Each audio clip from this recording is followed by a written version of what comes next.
ఈడు చూడు మామగా ఎట్టిగా 24 గంటలు అక్కడ ఇక్కడ తిరుక్కుంటూనే ఉంటాడు. కనీసం ఒక రూపాయి ఆదాయం లేదు. మన సంగ ఇంట్లో ఉండి చదువుకున్నచ్చు కదా ఈ కొడుకు. ఎంత పనికి రాని కొడుకు ఇన్ని రోజులు చదువు అని దుడ్లాగం చేసే టైం వేస్ట్ చేసుకునే మళ్ళీ ఇప్పుడు ఏవో గవర్నమెంట్ జాబ్ లా కానీ ఇట్లా ఇంటికాడ కూర్చొని ఆన్లైన్ కోచింగ్ అనుకుంటే డబ్బులు వేస్ట్ చేసుకుంటూ కూర్చున్నాడే. ఇదే యాదో ప్రైవేట్ దాంట్లో చేసుకుంటే ఏమై లేదంటే యాదన్న అంగిట్లో పోయి యాదో పని చేసుకుంటే దాడా నా కొడుకులకి వాన్ బాతుకు చేడా పిల్లగాడు కాల్సి ఎవడని చెప్పు చేపల పని చేస్తాడా నెమ్మ వాళ్ళ అప్పం వల్ల మర్యాద దీనికే పనికిరాని గాడిద కొడుకు. వాళ్ళకెట్ట 3 ఎకరాలు చేను ఉంది మరి సంగతి చేనులో పని చేసుకుంటే ఏమే గాడి చదివినట్టు చదివి ఇప్పుడు వచ్చి చేనులో పని చేసుకుంటున్నాడు. మామింత చేసి ఇంత ఉద్ధరించామా ఇంకా ఈమె కూడా చేసి ఉద్ధరిస్తాడు. యాదో పెళ్లి చేసుకొని ఇంత వాళ్ళకి ఆసరు ఉండక ఈడొచ్చి చేయడం అవసరమా?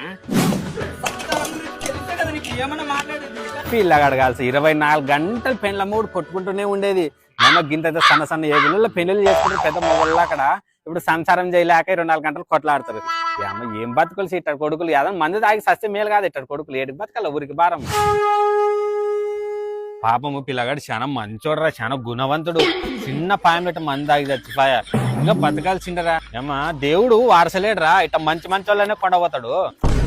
చెడు చేసేది ఒకరిని గెలికేది మీరే.